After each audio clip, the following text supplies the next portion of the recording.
Hello everyone, welcome to the 16th question of the C++ series, which tells us that we have to replace element in a vector, and here we have to implement a function to replace all the occurrence of specific values in std vector int with another value using std replace. Okay, so what we have to do here is we have to replace an element in a vector.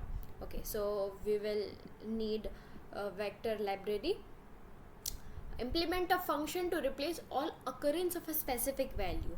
We have to remove the occurrence of a specific value, means that values which are repeating, we have to replace that values in the vector with the another value, and we have to replace them with the another value using std replace. For that we have imported algorithm library. Now the next we will see is we have been told in the question that we have to use an external function. So here we have written an imported function in which we have passed vector name vec and an int two values, old value and new value, as a parameter.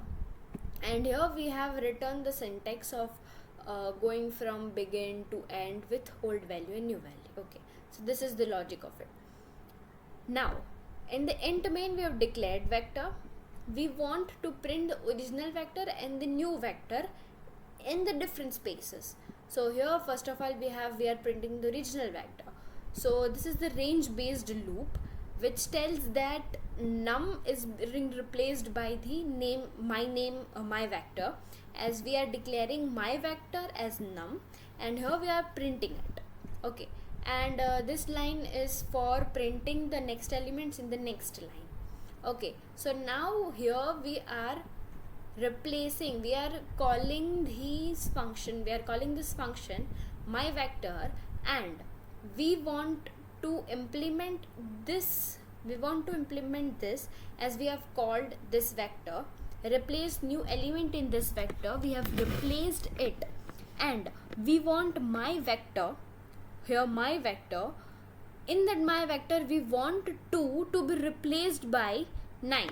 Okay, so this is the modified vector, and now we want to modify that vector. We want to print the modified vector after replacing occurrence of 2 with 9. This is the range based loop again, and then we are printing it in the next line. So let's run it. So this is what it is. We have replaced 2 by 9, as you can see, with a new function outside, and by using the necessary libraries we are told to. Thank you.